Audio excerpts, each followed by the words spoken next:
سجادہ بسم اللہ.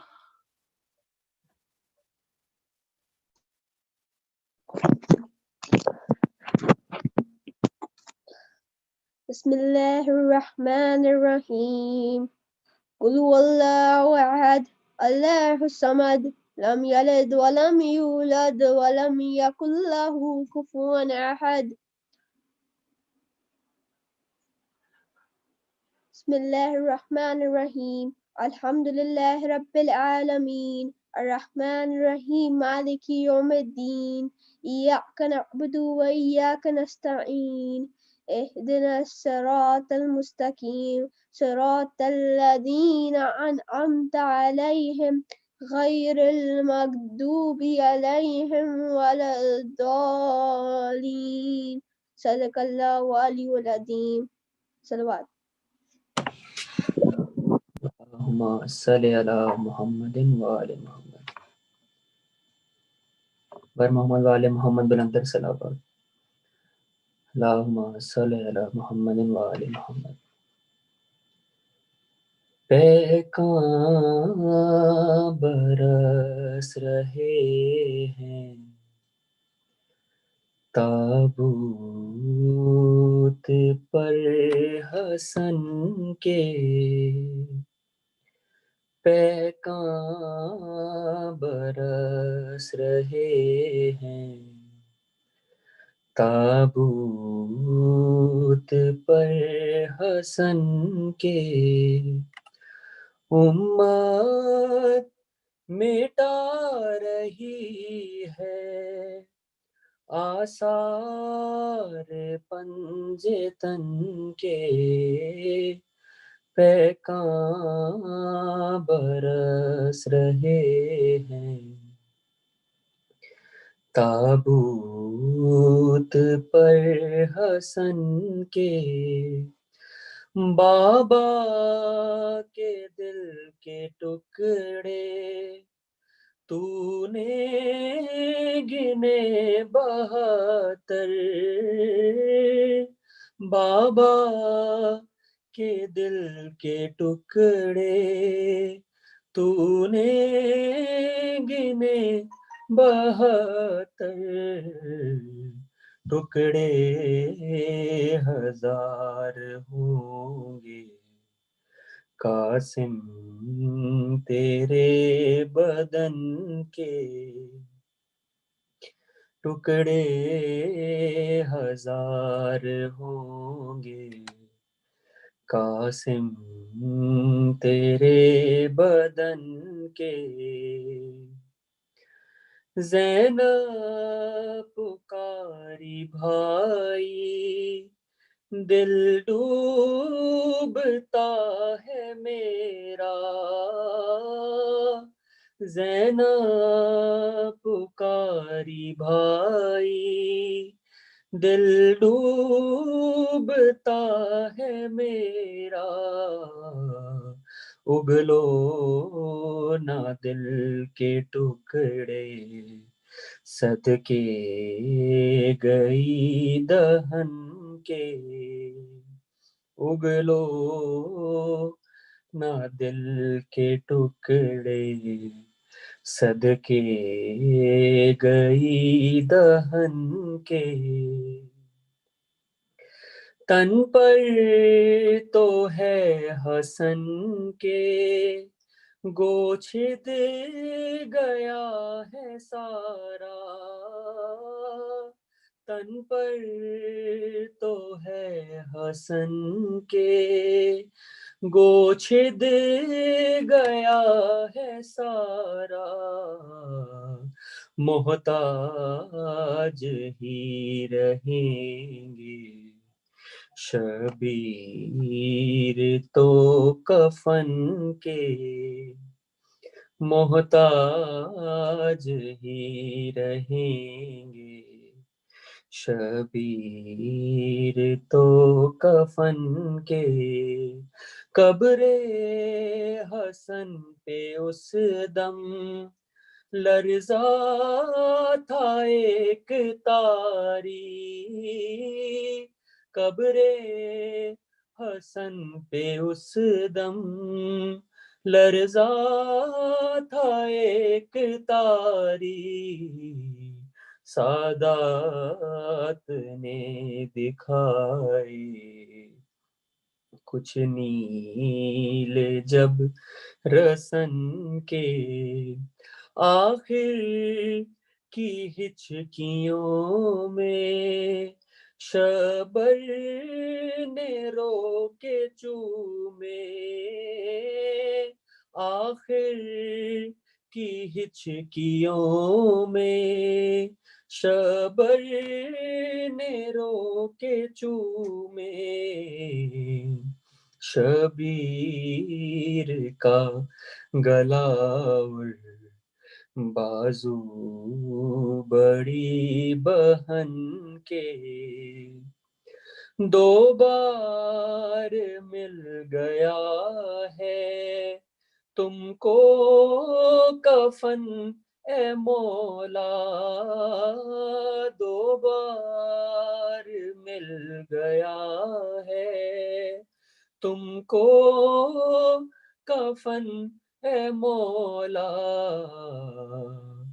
محتاج ہی رہیں گے شبیر تو کفن کے، محتاج ہی رہیں گے شبیر تو کفن کے، اور بیت النبی سے ہائے اٹھا ہے پھر جنازہ، بیت النبی سے ہائے اٹھا ہے پھر جنازہ، یثرب کی بستیوں میں جھگڑے ہیں پھر دفن کے، یثرب کی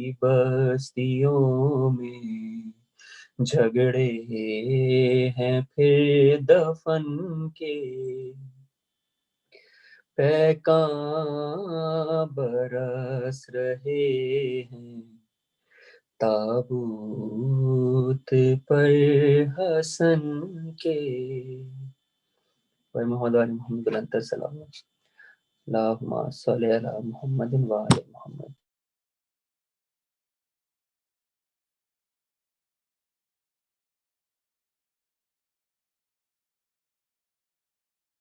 بسم الله الرحمن الرحيم الحمد لله رب العالمين والحمد لله الذي هدانا لهذا وما كنا لنهتدي لولا أن هدانا الله، والصلاة والسلام على سيدنا ونبينا أبي القاسم محمد وعلى آل بيت الطيبين الطاهرين المعصومين الصادقين، والذين أذهب الله عنهم الرجس وطهرهم تطهيرا.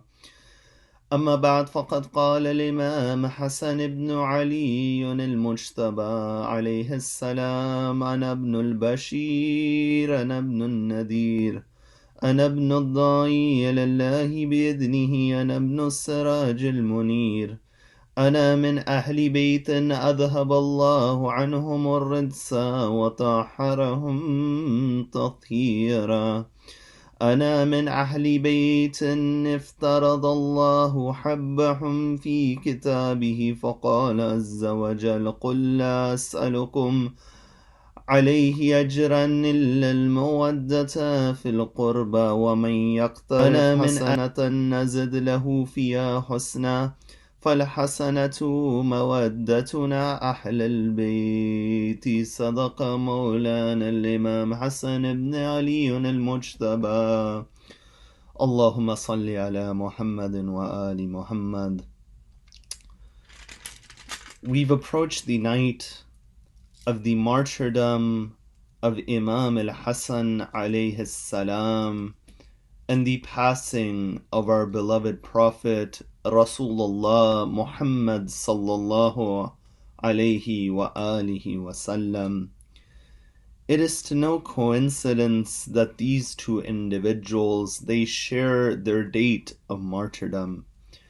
For it is stated within the traditions of Ahlul Bayt alayhimus salam, as well as the traditions which are found in the works of all schools of thought within the Muslim world, that لم يكن أحد أشبه برسول الله صلى الله عليه وآله من الحسن ibn Ali عليهما السلام, that there is no one who resembled the Prophet of God more than Imam al-Hassan alayhi salam. What this shows to us at the first level is that to understand the seerah of Rasulullah Muhammad sallallahu alayhi wa alihi wasallam is to understand Imam al-Hassan, and to understand Imam al-Hassan is to understand the Prophet of God.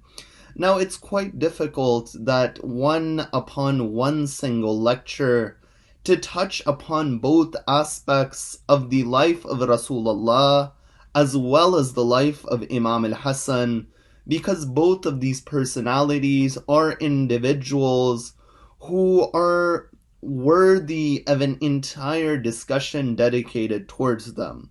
But introducing the lines which I said at the beginning of this lecture, there were certain aspects of the historical circumstances in the life of Imam al-Hassan that I wanted to examine within this majlis, as well as to present some of the characteristics of Imam al-Hassan and relate them to the characteristics of Rasulullah.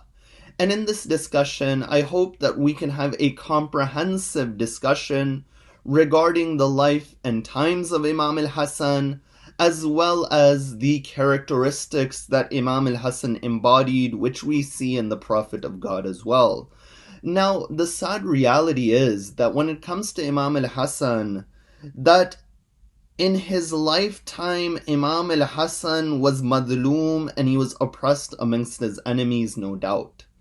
That if one examines the circumstances of Imam al-Hassan, you find that the people of the time, they really deserted this Imam to the extent that his own commander, Ubaydullah ibn Abbas, he leaves Imam al-Hassan upon the 1 million dirham bribe of Muawiyah. And of course, a commander is the spirit of an army. So this is just one incident to show how difficult the life of Imam al-Hassan was.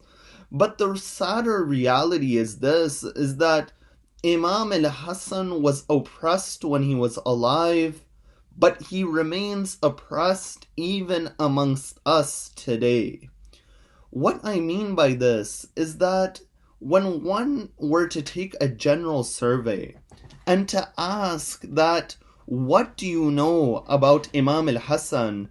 There are many from amongst the followers of Ahlul Bayt that are only able to give some minuscule details from the life of Imam al-Hassan. For example, they'll say he was poisoned, he had a peace treaty with Muawiyah, they can tell some childhood incidents with Rasulullah, but aside from that, there is not much that they can offer about the life of Imam al-Hassan.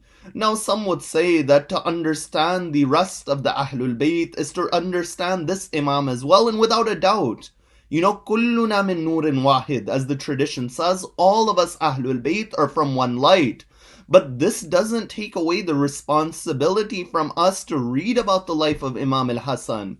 That just because we have spoken and we have understood about other Imams of Ahlul Bayt alayhimus salam, that doesn't mean that the seerah of Imam al-Hassan has nothing to offer us.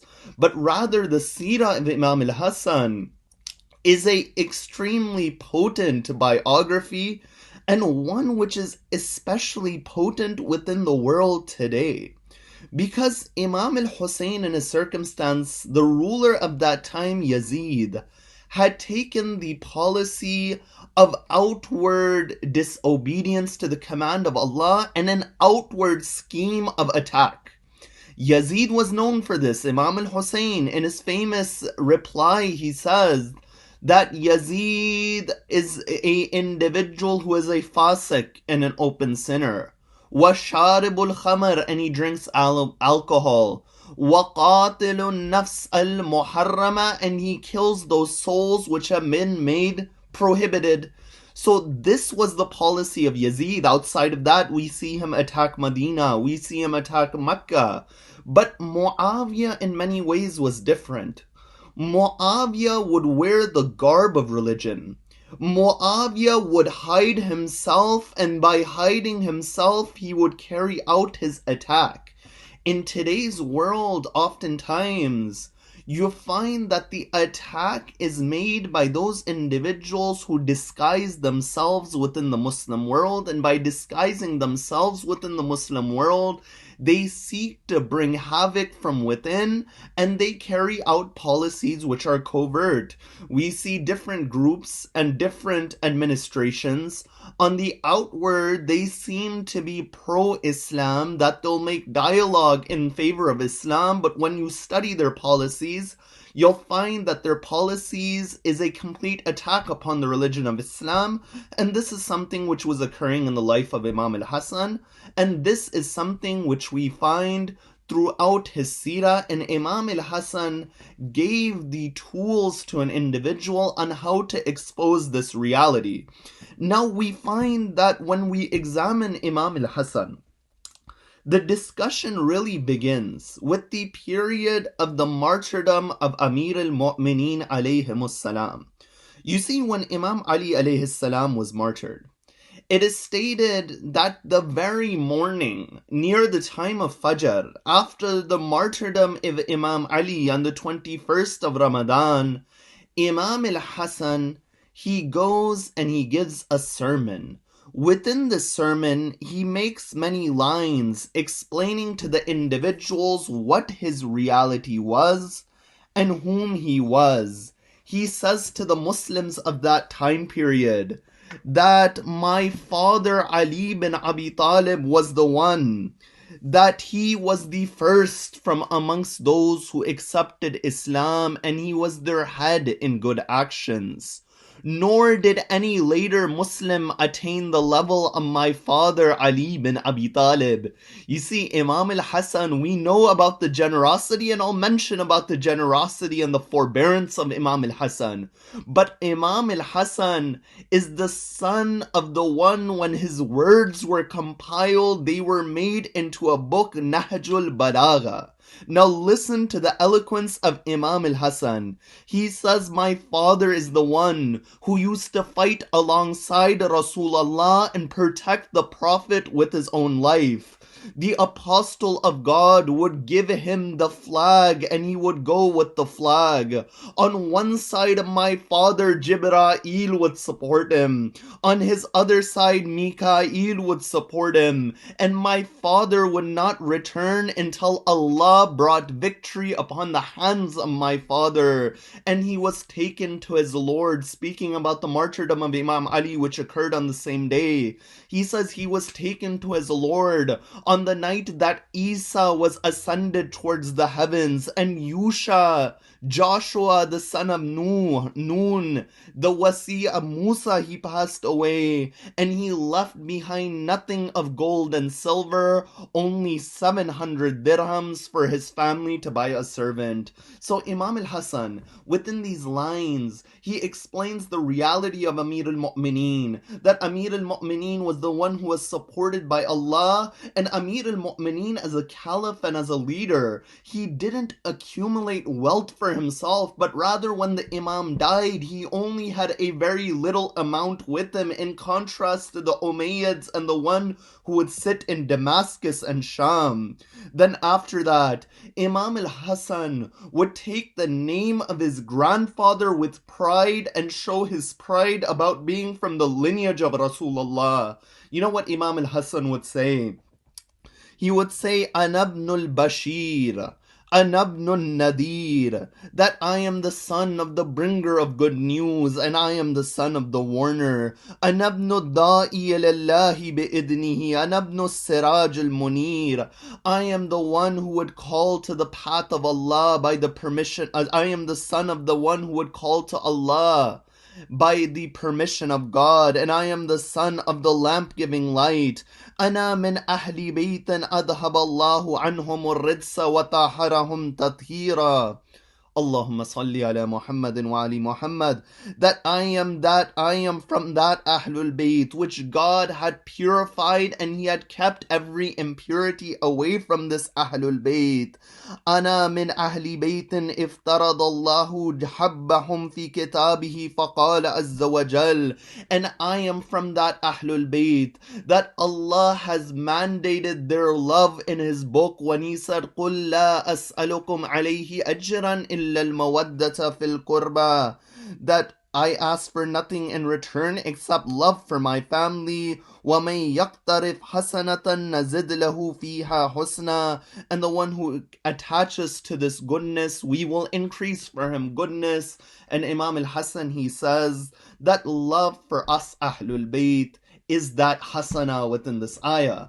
So there are many points about this sermon which Imam al-Hassan he gave. Imam al-Hassan, first and foremost, he speaks about the position of Amir al-Mu'mineen.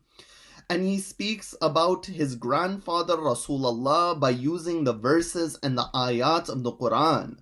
Ahlul Bayt alayhim salam, they would take pride in describing themselves via Rasulullah, whether it was Imam Zainul Abidin in the court of Yazid, or whether it was Imam al-Hassan after the death of Amir al-Mu'mineen Ali ibn Abi Talib. It's stated that after this, the people, they began, Ibn Abbas, he stands up, the people, they begin to give allegiance to Imam al-Hassan, and Imam al-Hassan, he sends Ibn Abbas to go to Basra and to carry out some of his administrative affairs. So from the life of Imam al-Hassan, and I told you that I am going to focus upon that period from the death of Amir al-Mu'mineen Ali bin Abi Talib to the martyrdom of Imam al-Hassan, and within this period, you find that Imam al-Hassan faced one of the most difficult challenges that any Imam of Ahlul Bayt alayhim as-salam would face. You see, when Rasulullah, when he speaks about Imam al-Hassan and Imam al-Husayn, and he says, Hadani imaman, qama or qa'ada, that these two are Imams, whether standing or sitting. This shows that within the seerah of Imam al-Hassan and in the biography of Imam al-Husayn, there is no conflict between their biography. That if Imam al-Husayn carried out a revolution to save Islam, then what Imam al-Hassan did was nothing less than the savior of Islam through his actions. And there's one point that we need to point out, that Imam al-Hassan dies roughly 10 to 11 years before Karbala. But the question is that what did Imam al-Husayn do for 10 to 11 years? It's stated upon the death of Imam al-Hassan that the people of Kufa, they sent a letter to Imam al-Husayn that we are ready to revolt and we are ready to support you. You know what Imam al-Husayn said? Imam al-Husayn, he refused those people. He said that my brother had made a sulh. He had come to some agreement with Muawiyah, and I will not break that agreement as long as Muawiyah is alive. That's Sayyid al-Shahadat. He didn't leave any room for any historian to say that look at Hussein. Hussein had bravery, whereas Hassan al-Mujtaba didn't have bravery. No, the fact that for this period of 10 years before Karbala, Imam al-Hussein, though he was the Imam after the death of Imam al-Hassan for 10 years, Imam al-Hussein, he doesn't go and he doesn't have his uprising until Muawiyah dies and Yazid comes into power. We see how carefully with the Ahlul Bayt alayhim salam, they would safeguard the position of Imam al-Hassan, and when we examine history carefully, we see that there is no contradiction and there is no conflict within their seerah. So this was a very important point that I wanted to make. So we see that Imam al-Hassan, Amir al-Mu'mineen passes away. Imam al-Hassan, he gives this sermon. People, they pledge allegiance to Imam al-Hassan, and after you find that people, they pledge allegiance to Imam al-Hassan, news of this, it reaches Muawiyah bin Abi Sufyan, and when this news, it reaches Muawiyah, Muawiyah sends a jasus. He sends a spy to Kufa, and he sends a spy to Basra. And he tells those spies that report to me the affairs of Hassan ibn Ali and cause corruption and cause difficulty for him. To cut the story, it stated that Imam al-Hassan, he finds out who those spies are, he takes care of them, and there is a number of dialogue which occurs between Muawiyah and Imam al-Hassan. After these letters were exchanged between Muawiyah and Imam al-Hassan, you'll find a time it comes that Muawiyah, he sets off towards Iraq. When Muawiyah is coming towards Iraq, and you have to remember that Imam al-Hassan, Amir al-Mu'mineen, moved the caliphate to Kufa, and Amir al-Mu'mineen was martyred in Kufa, and Imam al-Hassan is in Kufa. Now Muawiyah is coming towards Iraq. As Muawiyah is coming towards Iraq, Imam al-Hassan, he says that I want Shukr, alhamdulillah. Imam al-Hassan, he says that I want to test my companions. This is going to show that how difficult of a period it was for Imam Hassan al-Mujtaba. Imam al-Hassan, he says to make a call for prayer. A call is made, as-salat jama'atun, that come to the prayer. Imam al-Hassan, he gives a sermon, and within the sermon, amongst the many lines he says, is that indeed what you dislike about unity, about jama'ah, is better for you than what you like about division. So Imam al-Hassan is saying, given the circumstances right now, it is better to come to an agreement with Muawiyah. Now this fact is a fact which led many Orientalists and many from outside of the school of Ahlul Bayt, who did not understand the theological principle and position of Imam al-Hassan, to say that Imam al-Hassan was an individual of weakness, na'udhu billah. And over here an important discussion comes place, is that what role does theology play in the understanding of history? I say that theology can play a role in the understanding of history. In what sense? If we, through using burhan and demonstration, can rationally establish a principle, the rational and logical establishment of that principle can be used to see how we examine history. That's why the study of history is a very important discipline, and it is a very important science. Yes, the text, and particularly the earliest texts we have available, they play an important role in our understanding of history. But though this is debated amongst ulama, the rational acceptance of principles does establish and allows us to have a particular framework through which we view and we understand the world. And this history which I'm mentioning, I'm not mentioning this history from a source that is 50 or 100 years ago. What I am quoting right now is what Shaykh al-Mufid, an early scholar, wrote in his Kitab al-Irshad about Imam al-Hassan alayhi salam. So Imam al-Hassan, he says this line, and the people, they begin to discuss. They said, what is it that Hassan al-Mujtaba is saying? So at that point, they said that indeed he wants to make sulh and an agreement with Muawiyah and one individual. And it's so unfortunate that people, they said such things about Imam al-Hassan. He says, kafara wallahi ar-rajul. This man has begun to disbelieve in Allah. Now you see how difficult of circumstances that Imam al-Hassan, he went through. Without a doubt, there was no day like the day of Ashura.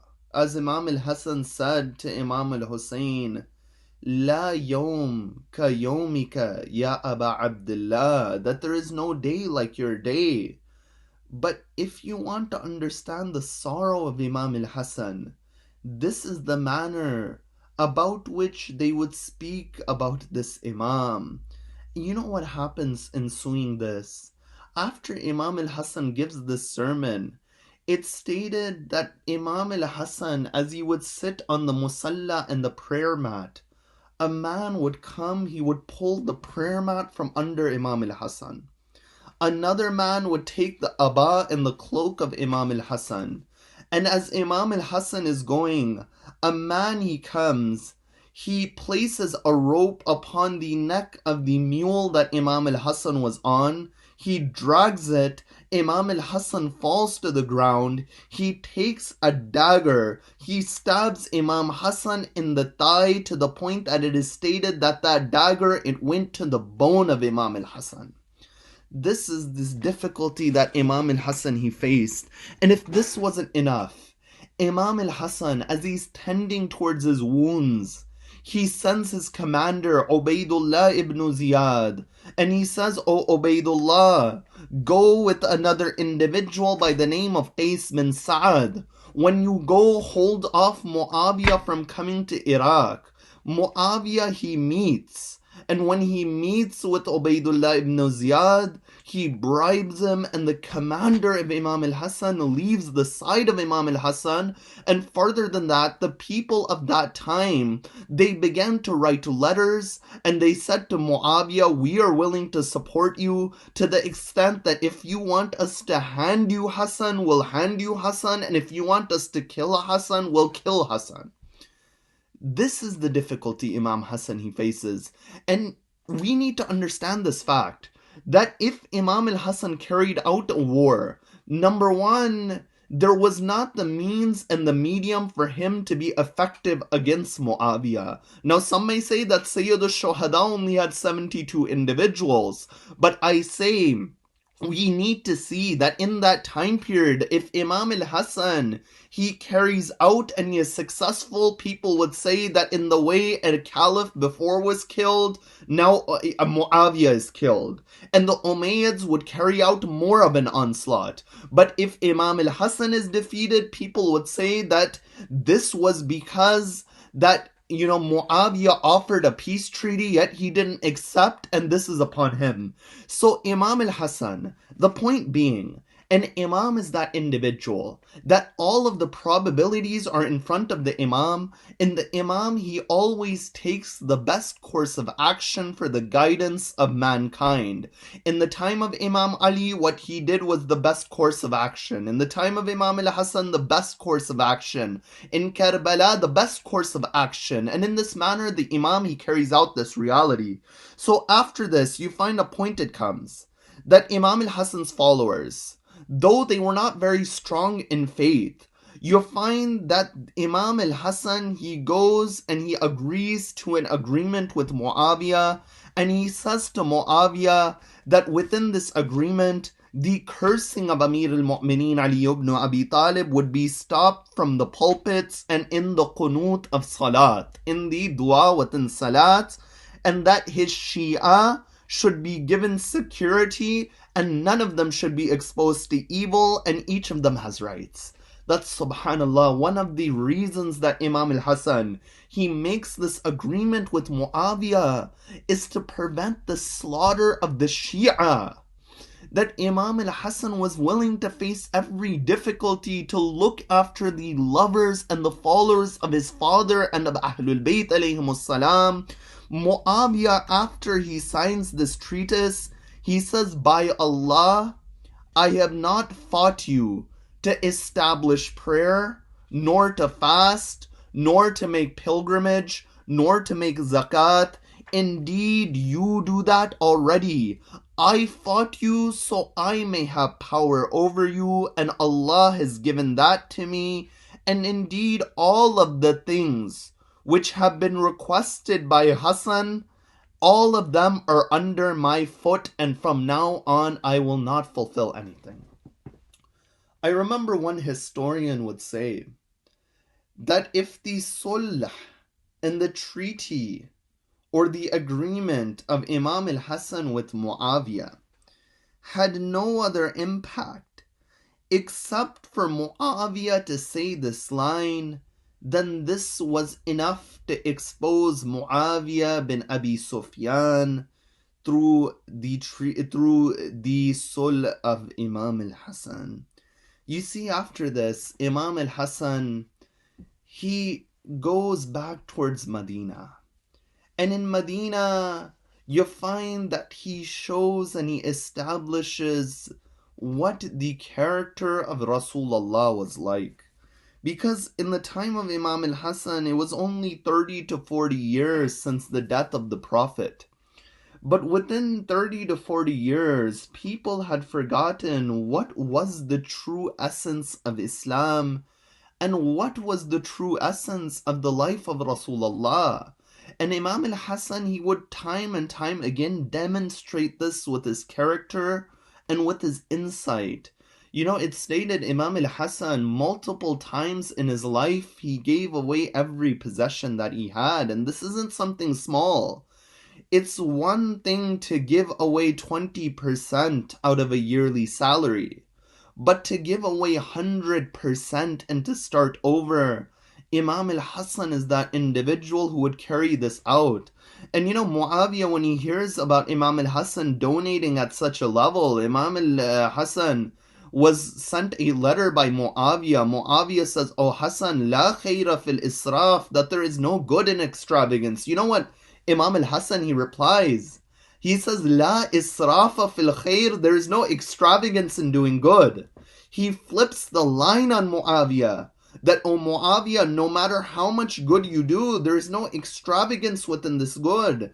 And practically time and time again, this quality of generosity was seen in the life of Imam al-Hassan. Imam al-Hassan, for example, he sees a slave sitting there. That slave would take food. He would take that food, eat it for himself, and give one morsel to the dog.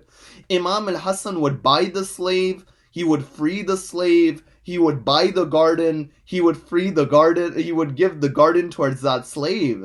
So Imam al-Hassan over here demonstrates this quality, that when the Muslim world, under the influence of the Umayyads, was becoming more and more materialistic, that, you know, I gave you the example, the commander of the army of Imam al-Hassan, Ubaidullah ibn Abbas, the brother of Ibn Abbas, was bribed. For what? He was bribed for material gain. Or later you'll hear in the Musibah that lady Ja'da, the daughter of Al-Ash'at ibn Qais, who martyrs Imam al-Hassan. Why did she martyr Imam al-Hassan? She was given 100 dirhams, and she was given the opportunity to marry Yazid, la'natullah alayh, to marry Yazid, the daughter of the son of Muawiyah, for a position. This was materialism at its finest within that society which was creeping in, and Imam al-Hassan, time and time again, he would show that one of the methods to counteract the materialism and these materialistic tendencies of the soul is to give. That, you know, oftentimes when we examine actions within Islam, we only examine them from the socialistic perspective, that giving a donation will help somebody, thus giving a donation is good. But no, the fact of the matter is that things are much deeper than that. That when you give to someone else, it's not only that you are benefiting society, but you're benefiting yourself. And it's not only benefit within the hereafter, but it's benefit within this world. Because within this world, the goal of a human being is to reach perfection and to gain control over his self. And when one can control his conscience and his self, this person is able to excel in different facets.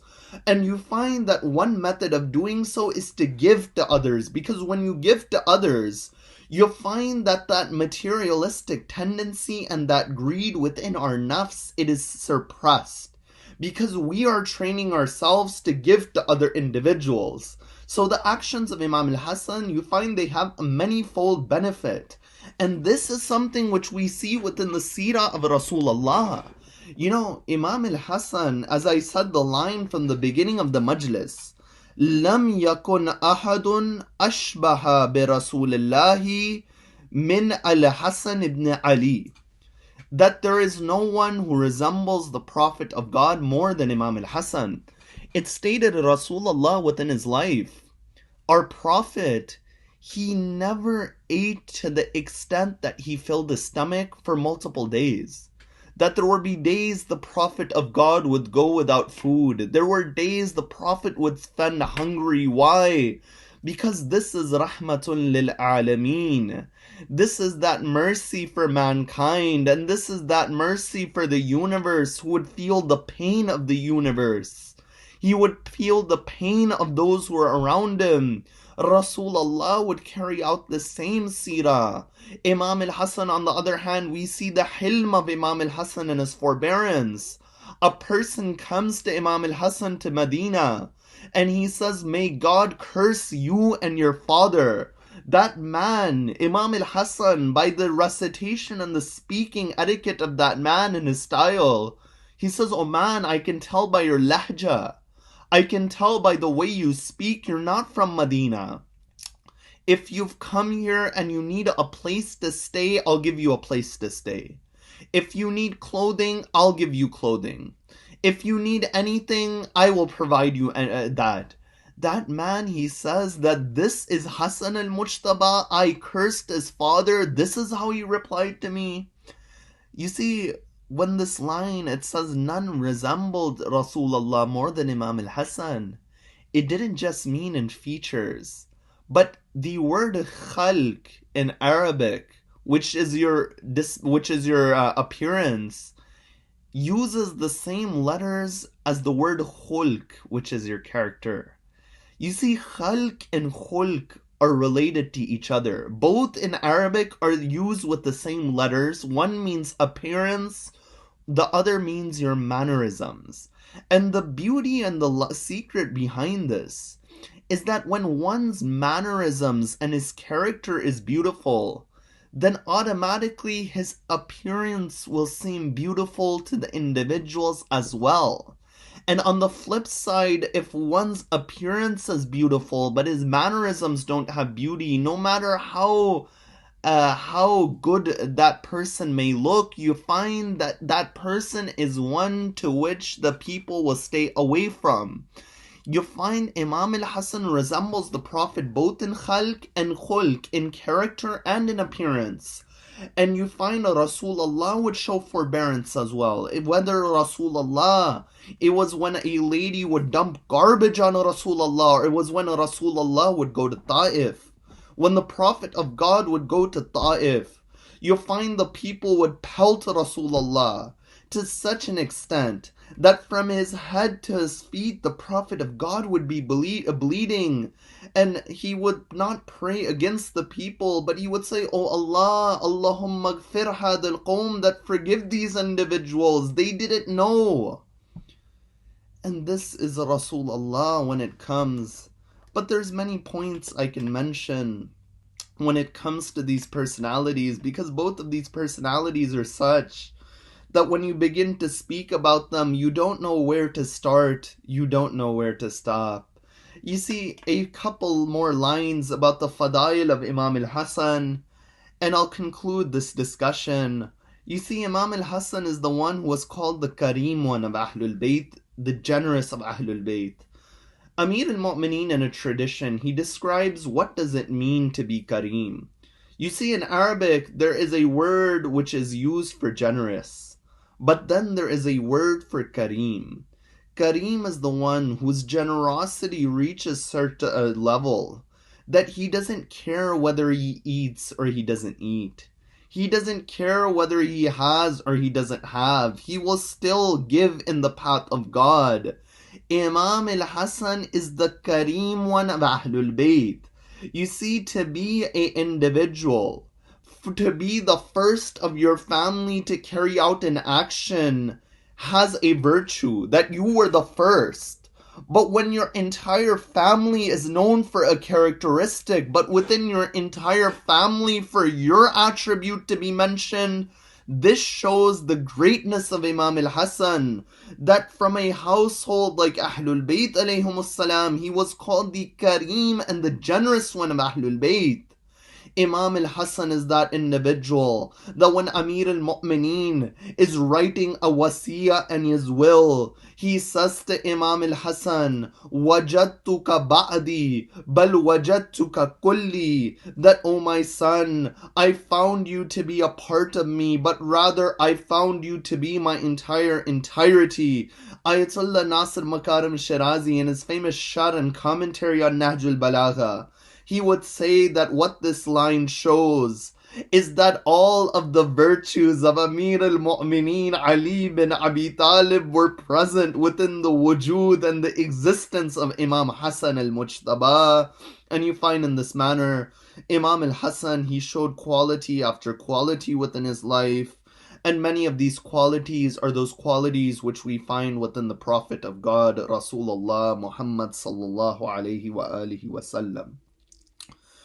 You see, when you examine the life of Rasulullah, when it comes to Imam al-Hassan and Imam al-Husain, the Prophet of God, he wouldn't differentiate between these two individuals. It's stated that one day, Rasulullah, he sees a dream, and within that dream, he sees Imam al-Hassan and Imam al-Husain. He sees that the shirt on Imam al-Hassan was green, and the shirt on Imam al-Husain was red. That it was said, "O Rasulullah, the red on Husain represents the martyrdom of Husain, and the green on Hassan represents the martyrdom of Hassan, that one would be slaughtered and the other would be poisoned." Indeed, that day it came that Al-Ja'ada ibn Muhammad Ashad ibn Qais, the daughter of Ashad ibn Qais, she poisons Imam al-Hassan. And you know, when Imam al-Hassan was poisoned, this wasn't the first time Imam al-Hassan was poisoned. Imam al-Hassan was poisoned many times, but he says, "Oh my brother Aba Abdullah, there is something different about this poison, that I have begun to vomit pieces of my liver, oh my brother." And he says, "Oh my brother, cover these pieces. I don't want my sister Zainab to see." I say, "Oh Imam al-Hassan, what can I tell you about what Sayyida Zainab would see? That Zainab would stand, At-Tallai Zainabiyya, that she would stand from outside of the tent. She would see her brother surrounded from all sides, his body wounded. Sayyid al-Shuhada wa Shimar jalisun ala sadr al-Husayn, that Shimar would be sitting upon the chest of Husayn. That Sayyida Zainab would say, Anta akhi, that are you my brother Husayn?" That what would Sayyida Zainab see? It stated Imam al-Hassan, he says this line to Sayyid al-Shuhada. Sayyid al-Shuhada begins to cry.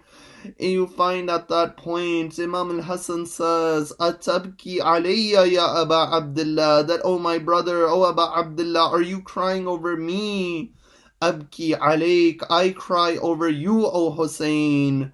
You find that Imam al-Hassan says, "La yawm ka yawmika ya Aba Abdullah," that there would be no day like yours. Imam al-Hassan, he begins to give his wasiyah to Sayyid al-Shuhada. And he says, "Oh my brother, take me to the grave of Rasulullah, and take me to the grave of my mother Fatima al-Zahra.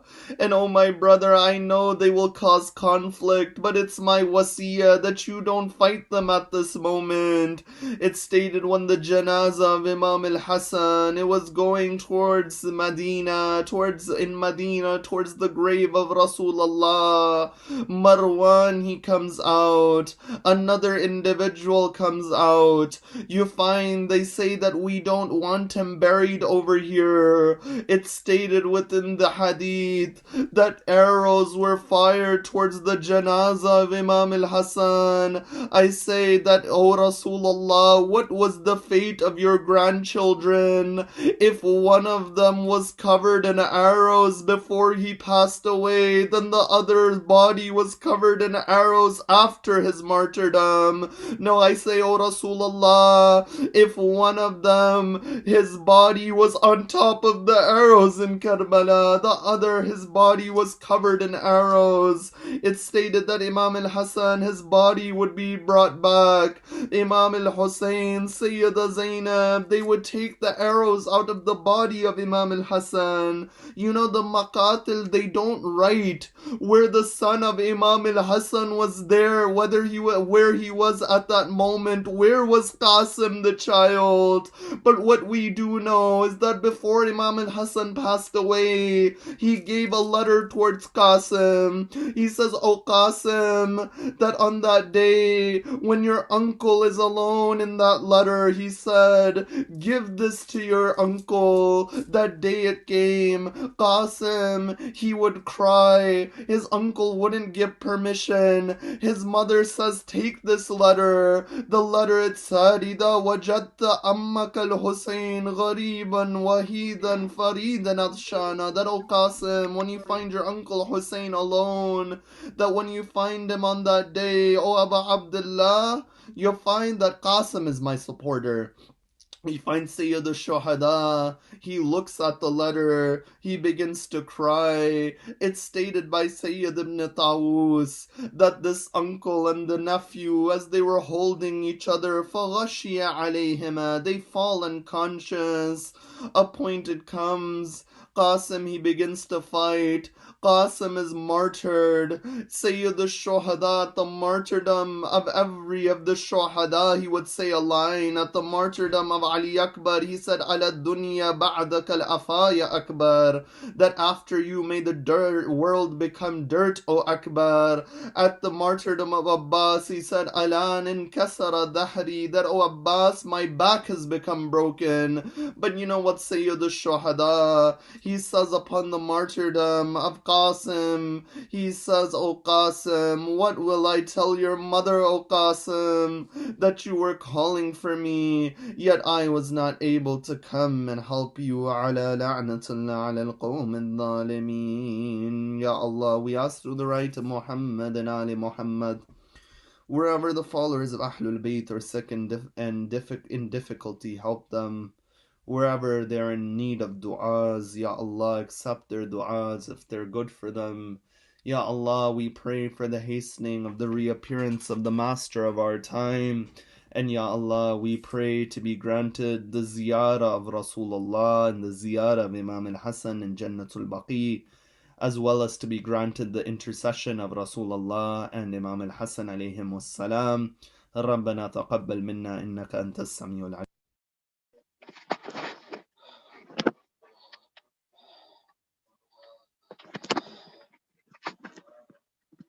Ya Hassan, Ya Hassan, Ya Hassan, Ya Hassan, Ya Hassan, Ya Hassan, बेखता मारा गया सिब्ते रसूले दो सारा वहाँ हसन सब्ज कबा बेखता मारा गया सिब्ते रसूले दो सारा वहाँ हसन सब्ज कबा बेखता मारा गया सिब्ते रसूले दो सारा वहाँ हसन सब्ज कबा जहर से टुकड़े जिगर खून से कफन लाल हुआ वहाँ हसन सब्ज कबा बेखता मारा गया सिब्ते रसूले दो सारा वहाँ हसन सब्ज कबा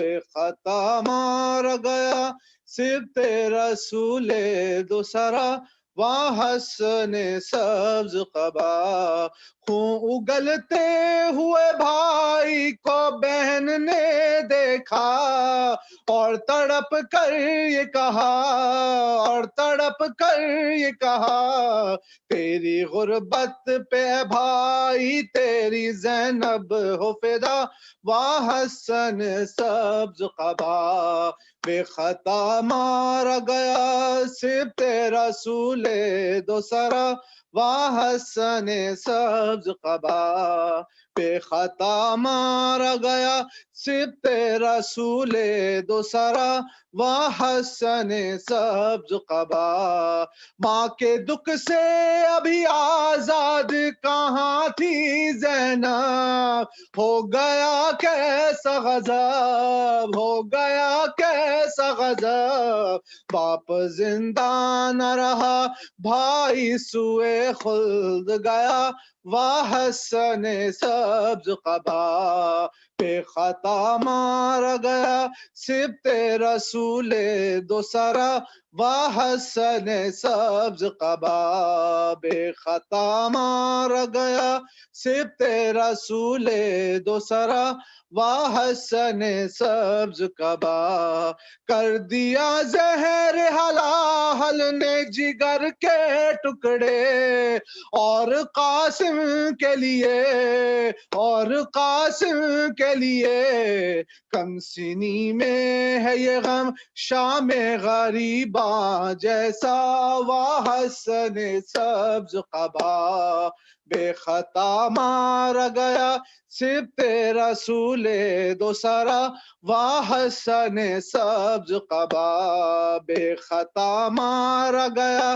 سبت رسول دوسرا وحسن سبز قبا گھر سے ایک بار جنازہ جو نکل جاتا ہے کب وہ پھر آتا ہے کب وہ پھر آتا ہے ایسا تابوت ہے یہ لوٹ کے جو گھر آیا وحسن سبز قبا بے خطا مارا گیا سبت رسول دوسرا وحسن سبز قبا بے خطا مارا گیا سبت رسول دوسرا وحسن سبز قبا شہ نے اس وقت جو غازی کو نہ روکا ہوتا حشر ہو جاتا بپا حشر ہو جاتا بپا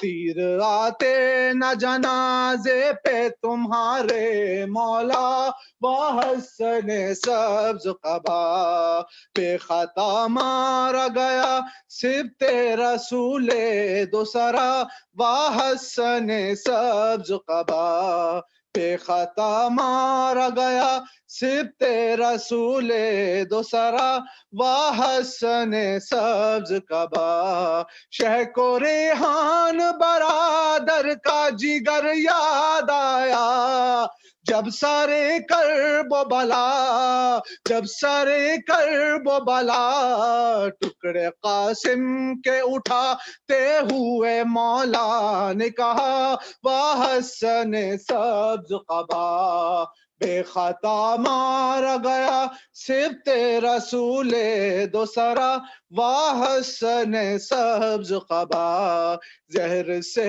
ٹکڑے جگر خون سے کفن لال ہوا وحسن سبز قبا بے خطا مارا گیا سبت رسول دوسرا وحسن سبز قبا بے خطا مارا گیا سبت رسول دوسرا وحسن سبز قبا یا حسن یا حسن یا حسن یا حسن یا حسن یا حسن یا حسن یا حسن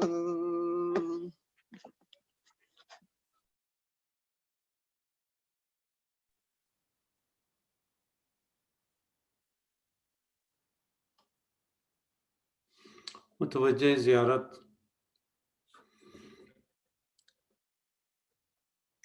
السلام علیک یا رسول اللہ السلام علیک یا نبی اللہ السلام علیک یا محمد بن عبد اللہ السلام علیک یا خاتم النبیین اشہد انک قد بلغت الرسالة واقمت الصلاة وآتیت الزکاة وأمرت بالمعروف ونهيت عن المنكر وعبدت الله مخلصا حتى آتاك اليقين، فصلوات الله عليك ورحمته وعلى أهل بيتك الطاهرين.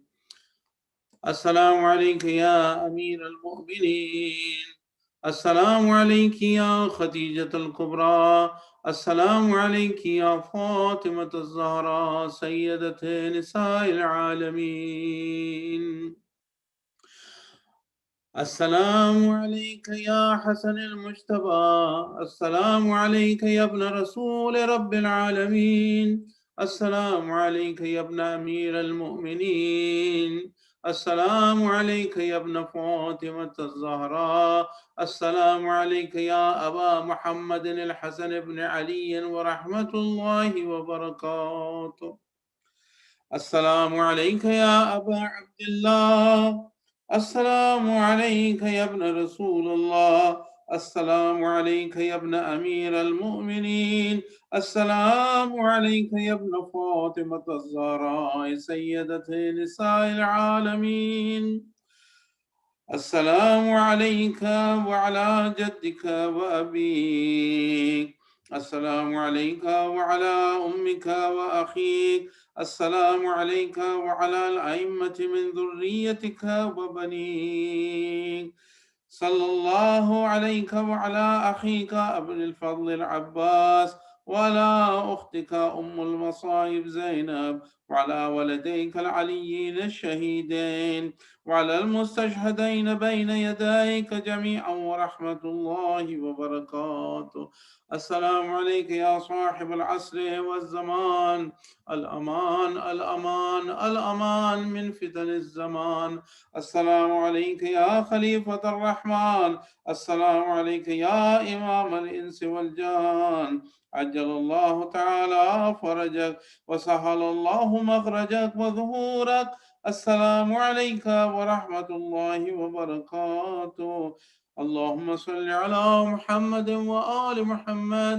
اللهم كن لوليك الحجة ابن الحسن صلواتك عليه وعلى آبائه في هذه الساعة وفي كل ساعة وليا وحافظا وقاعدا وناصرا ودليلا وعينا حتى تسكنه أرضك طوعا وتمتعه فيها طويلا برحمتك يا أرحم الراحمين. وصلى الله على محمد وآله الطيبين الطاهرين. اللهم صل على محمد وآل محمد. Please recite Surah Fatiha for the following marhumin displayed on your screen. مرحوم سيد طاهر إمام بخاري، المرحوم محمد إيسا بختياري. رحم الله من يقرأ الفاتحة مع الصلوات